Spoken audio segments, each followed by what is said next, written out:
대림절 마지막 제 주간입니다. 오늘도 예수 그리스도를 소망하며 참된 구원의 은혜가 여러분의 인생 삶 속에 넘쳐나시기를 예수 그리스도의 이름으로 축원드리겠습니다. 오늘은 두 사람이 기다리고 있어요. 한 사람은 마리아고 한 사람은 사가랴예요. 사가랴가 누구냐면은 세례 요한의 아버지입니다. 세례 요한의 아버지고 당시 이제 제사장 가문에 있었던 좋은 집안이었습니다. 이 두 사람은 무엇인가를 기다리고 있었어요. 마리아라는 여인은 당시 나이가 문헌에 보면은 13세 정도밖에 안 돼요. 13세. 소녀죠, 소녀. 당시 문헌에 보면은 유대에 결혼한 그 아이들의 이름을 연수를 보면은 13세, 많아야 한 15세 정도에 결혼을 했다고 합니다. 뭐 우리나라 예전에도 보면 우리 할머니, 증조 할머니 때 보면 다 어렸을 때 결혼들 하지 않습니까? 그런 거 보았을 때 그 오랜 시절에 중동 지역에서는 소녀가 되면 이제 결혼을 한 거야. 13세만 되면. 그러니 뭐 마리아도 얼마나 어린 나이겠습니까? 그죠? 그 어린 나이가 정혼을 한 거예요. 결혼을 약속을 한 거예요. 당시 유대의 전통적으로 정혼을 하면은 결혼한 거와 마찬가지거든요. 그런데 그런 상황에서 어떤 이상할 일이 있으면은 특히 이런 부정할 일이 있게 되면은 사형에 처하는 굉장히 엄한 벌을 받게 되었던 시대였습니다. 그래서 이 마리아라는 여인은 정혼을 한 상태니까 결혼을 기다리겠죠. 혼례를 기다리고 있겠고, 또 사가랴라는 제사장은 아이를 기다리는 거야. 아이 중에서도 아들을 기다리고 있었던 거예요. 당시 굉장히 그 율법적이고 그런 권위적인 그런 시대에서는 제사장인데 어떻게 자식이 없어? 그것도 아들이 없어? 그런 굉장히 모순된 집안인 거예요. 특히 이 당시에 유대 지역에서 어떤 신앙적으로 봤을 때 얼마나 하나님한테 저주를 받았으면 자식도 못 낳고 또 아들도 없느냐라는 그런 말을 들은 거예요. 그것도 제사장이라는 신분 속에서 그런 소리를 듣기에 굉장히 시선이 있겠죠. 저희도 이제 주변에 이렇게 보면은 아이들을 좀 이렇게 생산하지 못하는 이렇게 집안을 몇 번 봤는데, 참 이렇게 대화하기에 우리들 만나면 이렇게 자녀들 얘기들 많이 하는데 그런 분들 있을 때는 이렇게 자녀에 관련된 얘기를 하기가 굉장히 이렇게 조심스럽게 되더라고요. 그런데 이렇게 권위적이고 율법적인 세상 속에서 또 명분적으로 제사장의 명분을 갖고 있는 사람에게 자식이 없고 아들이 없다. 굉장히 위신이 안 서고, 또 본인의 집안도 얼마나 힘들까요? 늦은 나이까지 아이가 없으니. 그러니까 그들은 늘 기다린 거야. 아브라함과 같이. 아들 하나만. 우리 그때 기다리는 그 한 여인이 생각나죠. 한나가 하나만 주세요. 한나예요. 하나에만 주세요. 한나. 하나에만 주세요. 한나. 얼마나 간절히 기도합니까? 마찬가지로 사가랴도 우리 한 아이만, 우리 아들 하나만 하나님 보내주시옵소라고 오직 구하는 것은 하나님께 구하는 것입니다. 자, 그때 두 사람에게 은혜의 소식이, 복음의 소식이 들려옵니다. 사가랴에게 내가 너에게 아이를 하나 내려주겠다. 그리고 마리아에게 13세밖에 되지 않은 그 어린 소녀에게 와서 내가 너에게 오늘 아이를 잉태하겠다는 거예요. 참 좋은 소식이죠. 그죠? 아이를 잉태한다는 소식. 뭐 결혼한 이후에 아이가 잉태한다는 소식을 들으면 마리아도 너무 기뻐했겠지만, 결혼하기 전이고 그리고 13세밖에 되지 않은 소녀에게 아이가 잉태됐다는 소식은 청천벽력과 같은 소식이에요. 만약에 그 소식이 남편네 집, 요셉의 집에 들려지게 되면은 뭐 파혼되는 거는 당연한 것이고 율법에 어긋난 행위를 했기 때문에 그는 사형에 집행될 수도 있는 아주 엄한 벌이 있는 거예요. 누구에게는 기쁜 소식일 수 있지만 누구에게는 아주 절망의 소식이 될 수 있습니다. 이 소식을 누가 전해줬냐면은 가브리엘 천사가 전해준 거예요. 가브리엘 천사. 우리 돼지고기 보면은 가브리엘살 혹시 아시나요? 가브리엘살. 저는 항정살을 굉장히 좋아합니다. 개인적으로. 꼬들꼬들해가지고. 가브리엘. 가브리엘 천사. 가브리엘 천사의 뜻은 하나님 앞에 서 있는 자. 하나님의 앞에 서 있는 자. 그러니까 하나님의 사람이란 뜻이에요. 하나님의 사람. 여러분도 하나님의 사람이죠. 그러면 여러분 스스로 가브리엘이라고 하세요. 가브리엘. 나는 가브리엘이야. 난 하나님의 사람이야. 난 가브리엘. 대신 천사자는 빼세요. 천사는 안 되니까. 영계에 있는 존재만이 천사니까 여러분은 육의 몸을 가지고 있다 보니까 그냥 가브리엘. 그래서 천주교회 다니시는 분들 보면은 이렇게 세례명들 보면 가브리엘이라고 부르는 사람들 꽤 많습니다. 가브리엘. 그래서 우리 그 기쁨누리 장로교회 성도들은 가브리엘살을 좋아해야 돼요. 돼지고기도 항상 삼겹살 드시지 마시고 가브리엘살 드세요. 난 하나님의 사람이야. 그렇기 때문에 가브리엘. 이렇게 해서 이제 또 하나 알아두는 거죠. 뭐 그죠? 예. 그 가브리엘 천사가 두 사람에게 와서 좋은 소식을 전하는 거예요. 복음의 소식, 좋은 소식을 전하는 거. 근데 이 좋은 소식인데 한 사람은 정말 간절하고 너무 기뻐할 소식인데 한 사람에게는 청천벽력과 같은 절망적인 소리가 되었던 거예요. 그런데 오늘 이 말씀을 하나하나 우리가 이제 나눠보면 알겠지만 굉장히 우리가 보기에는 당연히 기뻐해야 될 사람, 나이가 먹어서 아기를 못 낳는 그 사가랴에게는 기뻐해야 될 소식인데 사가랴가 어떻게 됩니까? 말을 못하는 벙어리가 돼요. 우리가 말하는 벙어리. 이제 그 세례 요한이 태어날 때까지 10달 동안 이제 말을 못하게 됩니다. 이건 우리가 말하는 속된 치심을 받은 거죠. 저주를 받은 거예요. 10달 동안. 아니 기쁜 소식을 들었는데 말을 못하는 저주를 받게 되고 또 한 여인은 정말 자기 죽음과도 맞바꾸고 모멸감을 겪어야 되고 굉장히 아픔을 겪어야 되는 그런 상황 속에서 오늘 마지막 말씀이 뭐라고 합니까? 나는 하나님의 말씀을 믿는 말씀만을 믿겠습니다라는 놀라운 영광을 올리는 모습이 드러나는 거예요. 뭐 상반된 모습이 드러나지 않습니까? 깊은 내용을 알기 전에는 표면적으로는 정말 누구에겐 기쁜 소식이고 누구에게는 절망인 소식이지만 그 상황들이 다 완전히 바뀌게 됩니다. 왜 바뀌게 되는지 우리가 이 말씀을 나누면서 우리의 삶 속에서도 하나님의 그 은혜가 우리에게 임했을 때, 기다림이 우리에게 임하게 됐을 때 우리가 어떻게 반응해야 되는가 우리가 알아야 되는 거예요. 이게 마음가짐이 다른 거예요. 이걸 우리가 먼저 우리가 이제 마리아를 먼저 사가랴를 먼저 보겠습니다. 사가랴. 자, 사가랴는 아까도 말씀드렸던 것처럼 당시 제사장이에요. 제사장이면 굉장히 높은 직책이거든요. 지금도 인도에는 여러분 카스트 제도라고 있어요. 거기는 아직도 제도가 이런 계급 제도가 있는데 그 중에서도 가장 최상위에 있는 계급이 뭐냐면은 그 제사장 계급이죠. 종교인들. 종교인들이 정치를 아우르면서 다스리는 거예요. 그래서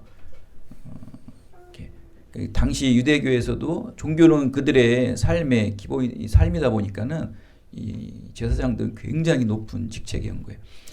그런 자에게 아기가 없었던 거예요. 근데 어느 날 기도를 했겠죠. 늘 뭐 쉬지 않고 기도를 했겠죠. 아이를 위해서. 여러분도 아이를 낳기까지 얼마나 많은 기도를 했겠습니까? 뭐 저도 뭐 말할 수 없이 기도를 했겠죠. 근데 이제 기도 하나 이후에 아이를 이제 낳게 됩니다. 아이를 낳게 되는데 사가랴의 반응이 너무 기가 막힌 거예요. 사가랴의 반응이. 사가랴는 그 가브리엘 천사가 수태고지를 합니다. 근데 그는 내가 어떻게 이 말을 확신합니까? 내가 이것을 어떻게 알리요? 내가 이것을 어떻게 알리요? 라면서 사가랴는 그 가브리엘 천사에게 2번이나 자기가 아기를 갖는 거에 대해서 확인을 해달라고 2번이나 부정을 하는 거예요. 이는 내가 내 말을 믿지 못하겠다. 사부리엘 그 천사는 그래요. 네가 왜 내 말을 믿지 못하냐는 거예요. 그러면서 내가 너에게 그런 아기를 낳을 때까지 말을 못하는 징계를 받게 됩니다. 말씀을 믿지 못하는 거예요. 근데 왜 이 사가랴가 이 가브리엘 천사의 말을 믿지 못했냐면은 그 이유가 있어요. 이유가 있어요. 왜냐면은 아까도 우리가 수업 때 말씀드렸지만 제사장이라는 직책 때문에 체면이 있잖아요. 체면. 그러니까 내가 사람들에게 부끄러움을 당합니다. 너무나 마음은 부끄러움을 당해요. 그래서 저에게 아기를 주세요. 기도의 이유가 뭐였던 거예요? 사가랴의 기도는 이 나에게 아들을 주셔서 이 아들 때문에 내 직책에 맞는 부끄러움을 당하지 않게 해 주시옵소라고, 내 위신과 내 체면을 세워 주시옵소라고 기도한 거예요. 그런데 그 기도의 대상을 하나님께 기도를 했지만 기도의 내용 의미가 별로 바르지 못했던 것이죠. 그러다 보니까 정작 가브리엘 천사가 거기에 대해서 응답을 주신 거예요. 이제 내가 너에게 아기를 주겠다라고 수태고지를 하는데 자기가 기다리고 소망했던 것들이 임했잖아요. 임했는데 확인시켜 주세요. 확인시켜 주세요 라면서 두 번이나 가브리엘 천사에게 증명을 받는 거예요. 이거는 믿지 못하고 있다는 거거든요. 그때 가브리엘 천사는 내가 아기가 날 때까지 말을 못하게 하겠다라는 징계를 주는 거예요. 분명히 사가랴도 자식을 잉태하게 기도했잖아요. 근데 왜 이게 응답이 되었는데 믿음으로 확신하지 못했느냐? 사람들에게 당하는 나의 치욕, 이 부끄러움을 씻어주세요. 이게 그의 기도의 우선이었던 거예요. 자, 그럼 우리 아까도 말씀드린 것처럼 한나는 어떻게 기도했습니까? 한나의 기도는요, 이런 기도예요. 그도 그 부인이 2명이 있었는데 그 다른 부인에게 한나는 아기가 없어가지고 많은 수모를 당했어요. 수치를 당했어요. 여러분, 우리 가족들도 보면은 이 집안도 저희도 이제 저 막내인데 저 형들이 있어요. 형들이 나이 차이도 좀 많이 나지만 또 사회적으로 기반들이 좋으세요. 그러니까는 조금 이렇게 덜 된 저를 약간 좀 이렇게 하는 경우가 있잖아요. 이렇게 낮게 보는 경우가 있잖아요. 예, 가족에서도 그런 게 많습니다, 여러분. 그러면 더 이겨보려고 뭐 더 잘 살아보려고 더 열심히 막 이렇게 하는 게 있거든요. 가족 내에서도 그런 게 있어요. 하물며 한 가정에서 첫째 부인은 아기가 있고 둘째 부인은 아기가 없다. 그러니까 뭐 한나가 원래 첫째 부인이죠. 첫째 부인은 아기가 없고 그 후처가 아기가 있는 거예요. 그런데 후처가 막 첫 번째 부인을 막 시기하고 뭐하고 막 그러는 거예요. 그거 막 집안에서도 화가 날까 안 날까요? 형제들끼리도 이렇게 어떤 신분 차이가 좀 나면은 약간 시기가 나는데, 특히 여자들은 그 아기 때문에 시기심이 많거든요. 우리 그 역사서 같은 걸 보면 그러잖아요. 막 그것도 괴로운 거야. 근데 보십시오. 한나의 기도는 그것 때문에 기도하지 않았어요. 근데 사가랴는 무엇 때문에 기도했어요? 내가 제사장의 직책으로서 사람들에게 좀 부끄럼 당하지 않게끔 아기를 주시옵소라는 기도의 내용이었단 말이에요. 근데 한나는 그런 수모와 아픔을 겪었지만 하나님 앞에 기도한 것은 저 여인이 나를 시기해서 나 부끄러우니까 아기를 낳아주세요, 아기를 주세요라고 기도하지 않았단 말이에요. 내가 이 아이를 주시면 하나님, 내가 한 아이를 저에게 주시면 제가 그 아이를 다시 드리겠습니다. 할렐루야. 그래서 정말 한나는 젖된 후에 사무엘을 엘리 제사장에게 바쳤잖아요. 그 이후에 아멘이에요. 다현이가 아멘 했습니다. 우리 다현이도 하나님에게 바쳐진 아이 아닙니까? 아멘. 바치는 거예요. 그 이후에 아이를 5명이나 더 낳습니다. 한나. 그 수태가 끊겼던 그 한나에게 사무엘을 낳은 이후에 여러 명의 자녀를 또 낳는 거예요. 그건 무엇입니까? 그의 기도의 내용이 무엇이었어요? 내 부끄러움을 없애주세요가 아니고 내가 이 아이를 주면 내가 이 아이를 하나님께 도로 드리겠습니다. 할렐루야. 여러분, 우리가 하나님께서 우리에게 주시잖아요. 물질을 주시던 뭐 여러 통로들, 방향들을 주시잖아요. 그 모든 것들을 주시면 그걸 뭐 해야 돼요? 취해야 돼요? 막 움켜쥐어야 돼요? 받으면 도로 드리는 거예요. 다 드리는 거예요. 여러분도 안 주시는 거 뭐냐면은 여러분이 움켜쥘 것 같으니까 하나님이 안 주시는 거예요. 그러니까 다 드릴게요, 하나님. 다 드릴게요. 그러니까 그렇게 기도를 해야 되는 거예요. 제가 다시 드릴게요. 한나는 도로 드리겠습니다. 하나님께서 한나에게 주시잖아요. 그 사무엘 어떻습니까? 다네세부터 부엘세바 같이. 그러니까 다네세부터 부엘세바는 뭐냐면 북한에 있는 저기 백두산서부터 남한에 있는 한라산까지, 그러니까 이스라엘의 윗서부터 맨 밑에까지, 단서부터 부엘세바까지 말씀이 다 전파됐다는 거예요. 어마어마한 일입니다, 여러분. 사무엘 한 사람이 한나의 기도로 말미암아 이스라엘 전체, 사사기 시대 때 이스라엘 말씀이 죽었잖아요. 다 자기 소견대로 살았잖아요. 그 당시 때 말씀이 이스라엘 전체에 한 사람 사무엘로 말미암아 퍼졌다는 거예요. 놀라운 일이 일어나지 않습니까? 그런데 그 제사장이라는 사가랴가 자기의 부끄러움을 위해서 기도하고 그 응답되니까 그때 딴소리하는 거, 오리발 내미는 거예요. 확인시켜 주세요. 그럼 확인시켜 주세요. 근데 그 아이가 누구예요? 오실 예수님의 길을 예비할 자 세례 요한이었다는 거예요.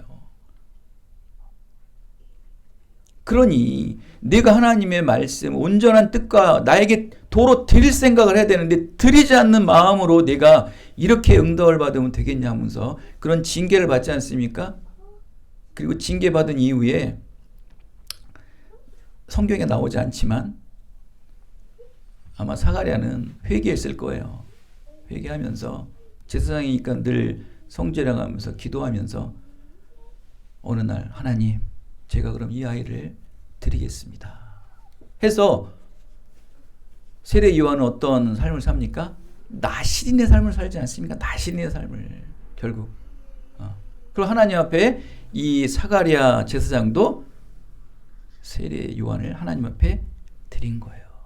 그러니까 세례 요한은 예수님의 길을 닦게 되고 이스라엘 전체의 많은 사람들에게 물로 세례를 주는 하나님의 큰 사역을 감당하지 않습니까? 이러한 사가랴의 기다림. 여러분도 기다림의 그 의미가 발라야 돼요. 여러분의 어떤 유익과 목적을 위해서 구하지 마시고 의미적으로. 여러분이 지금 구하는 많은 기도의 제목들, 많은 원함들이 있지 않습니까? 그리고 바람들이 있지 않습니까? 그 바람과 원함들이 하나님께서 주시면 이거를 다시 하나님 앞에 다 돌려드리겠습니다. 어떤 사람에게는요, 많은 물질이, 많은 축복이 독이 되는 경우가 많아요. 차라리 그 물질이 없었으면 될걸, 그 명성이 없었으면 될걸. 요즘에 뭐 연예인들 많이 보십시오. 박내래 같은 경우에도 그 물질과 그 많은 명예, 그 무효로 받습니까? 차라리 안 받는 게 나은 거예요. 받아가지고 더 사람들에게, 온 국민에게 그냥 조롱을 받고 모함을 받고. 하물며 저도 박내래를 보면서 할 정도니까 돈을 가지면 뭐합니까? 그에게는 돈이 독이 돼버린 거예요. 그러나 믿음의 그리스도인들은 그러지 마세요. 하나님이 주시면 드리세요. 다현이도 드리고 우리 진아니, 미나이도 드리고 다 드리는 거야, 하나님 앞에. 하나님이 주셨잖아요, 여러분. 하나님이 주실 것이라고 기도하셨잖아요, 여러분. 안 하셨어요?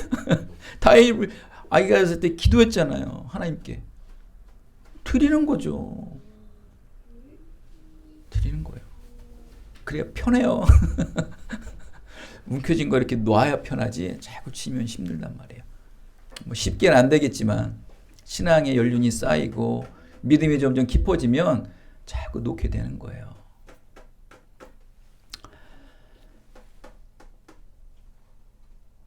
그래, 여러분 한나를 보십시오. 한나를 보시면 하나는 다 드리지 않습니까? 이렇게 드려야지 하나님의 큰일을 하는 거예요. 그런데 오늘의 인전 그 말씀의 주인공인 마리아를 보십시오.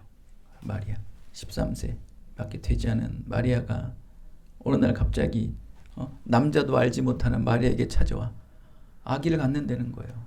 아기를 갖는다는 거예요. 결혼도 하지 않는 처녀에게 아기를 갖는다.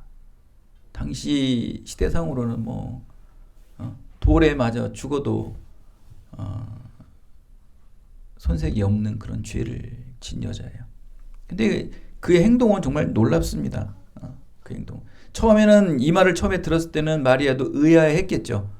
이게 뭐지? 그러나 나중에 마리아는 그러죠. 35절에 보면 성령이 내게 임하시고 지극히 높으신 이 능력이 너를 덮으시리니 이라는 거예요. 나실 바 태어날 아기는 거룩한 분이요 하나님의 아들이라 일컬어질 것이다. 그가 바로 예수라는 거예요. 그러니까 이 천사가 와서 가브리엘 천사가 와서 아기를 갖는 것은 물론이고 아예 그의 이름까지 알려주세요. 그의 이름은 예수다. 근데 그 예수가 하나님의 아들이라는 거예요. 그러니까 여러분 보십시오. 상식적으로 그냥 결혼 안 한 여인, 그러니까 남자도 모르는 여인에게 임신이 됐다는 것도 굉장히 놀라운 일인데 거기다가 그 임신한 아기가 하나님의 아들, 신의 아들이라는 거예요. 이 두 가지 놀라는 거죠. 그죠? 남자도 모르는 여인이 임신한 것도 놀란 일이고 그 임신한 아기가 신의 아들, 하나님의 아들이라는 거예요. 어떤 게 더 놀랍습니까? 남자를 알지 못하고 임신한 게 놀란 겁니까? 아니면 그 임신한 아기가 하나님의 아들이라는 게 놀랍습니까? 다 놀랍긴 놀랍죠. 다 놀랍죠. 근데 오늘 여기 말씀해 보면은 그 성령의 능력이 너를 덮으시니라고 그러는 거예요. 성령의 능력이 덮으시니라고 그러잖아요. 성령의 능력이. 이게 성령으로 잉태했다는 말이 바로 이 말이에요. 그 남자의 어떠한 그 관계가 없이 덮어버렸다. 성령으로 잉태, 성령. 여러분 보십시오. 이게 참 여러분 저도 신앙이 없을 때는 이게 이 말씀이 굉장히 이해가 안 됐어요. 믿음은 있는데 이게 안 알아. 믿음이 없던 것 같아. 그때 보면은. 근데 보십시오, 여러분. 그냥 우리가 이성적으로 생각했을 때, 하나님은 무에서 유를 창조하셨잖아요. 아무것도 없는 무에서 유를 창조하셨잖아요. 그런데 지금 창조되어 있는 한 여인에게 아이를 잉태하게 하는 거는 하나님의 창조사에게 우리가 말하는 껌이에요, 껌. 너무 쉬운 일이에요. 아무것도 없는 공허 속에서 하나님은 창조하셨어요. 우주 만물과 모든 사람과 동물과 모든 것들.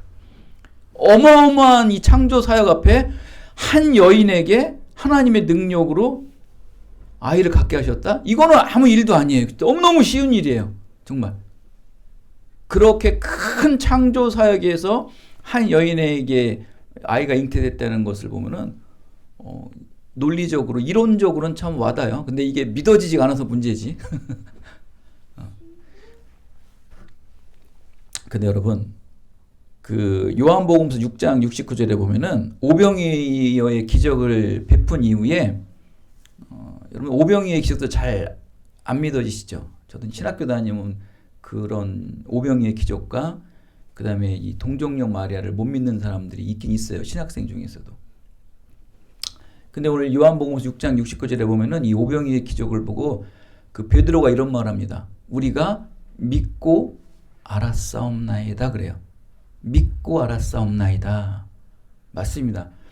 이 마리아가 결국 하나님 앞에 영광을 돌릴 수 있어 말씀대로 이루어지리라라는 그 절대적인 신앙의 고백을 할 수 있었던 것은 뭐냐면은 마리아는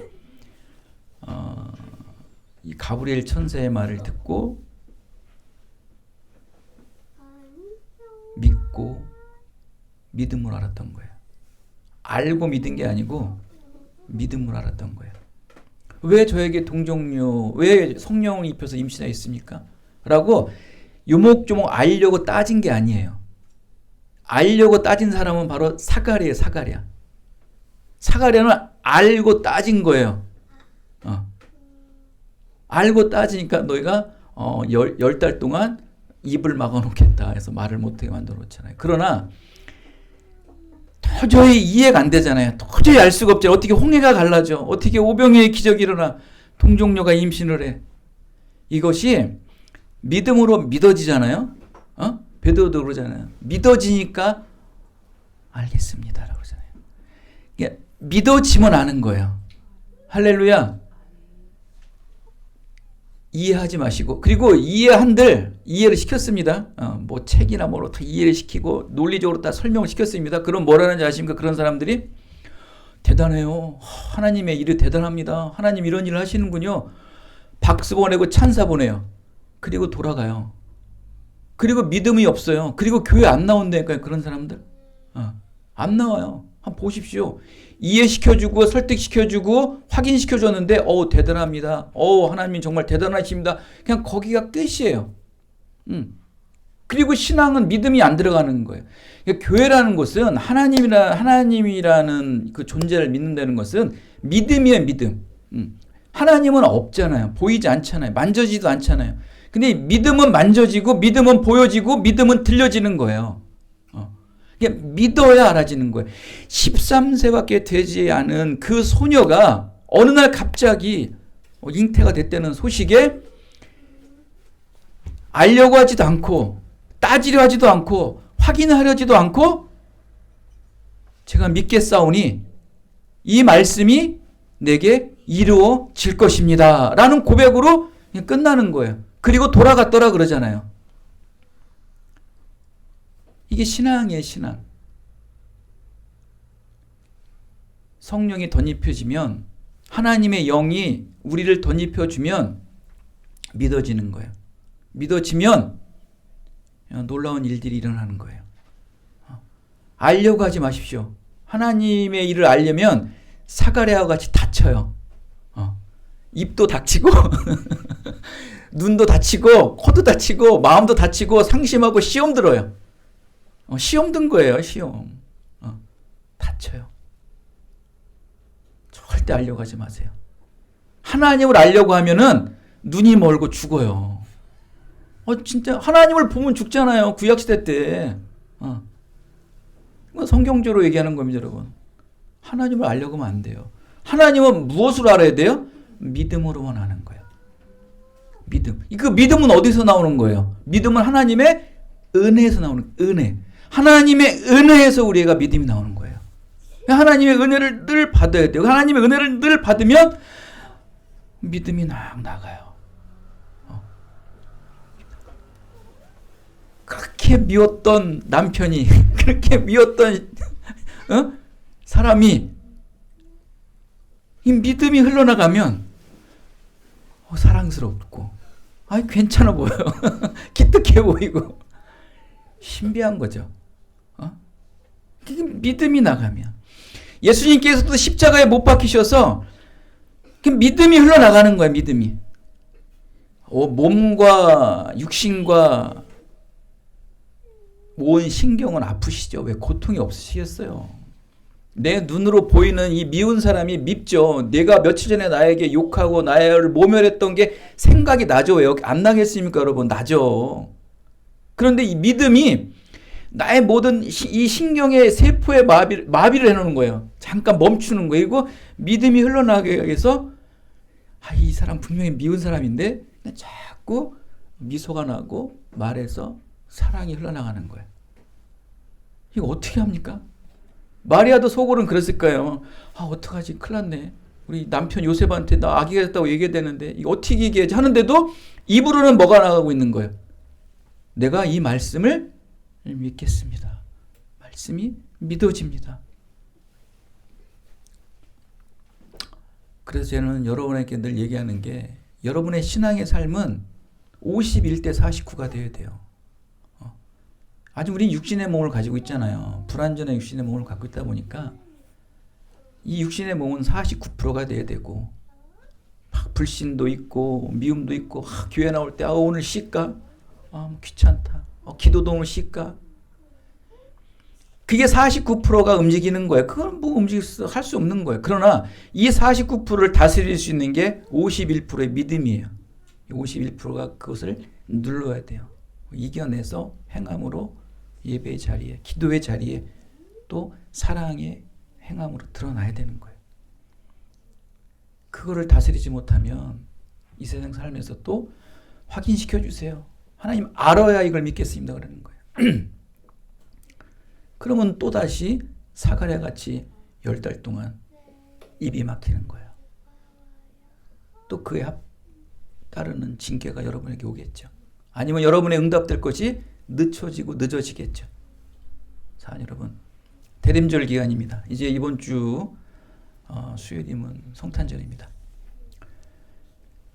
무엇을 기다리십니까, 여러분? 예수님을 기다리시는 분이시라면 믿음으로 기다리세요. 세상 사람들이 들떠서 성탄 하지 마시고 차분한 마음으로, 고요한 마음으로, 평안한 마음으로 주님을 기다리시면서 믿음으로 하나님께 영광 돌림으로 이 땅에 여러분이 주실 것들, 동방박사가 예수님께 드렸던 것처럼 여러분도 예수님께 온전히 드려지는 성탄절이 되어 주셔서 하나님께서 주신 것들 돌려드리는 신앙으로 살아가는 기쁨의 성탄절기가 되시기를 예수 그리스도의 이름으로 축원드리겠습니다. 은혜가 풍성하신 아버지 하나님 감사합니다. 오늘도 들려지는 말씀 위에 하나님의 은혜가 넘쳐나게 하여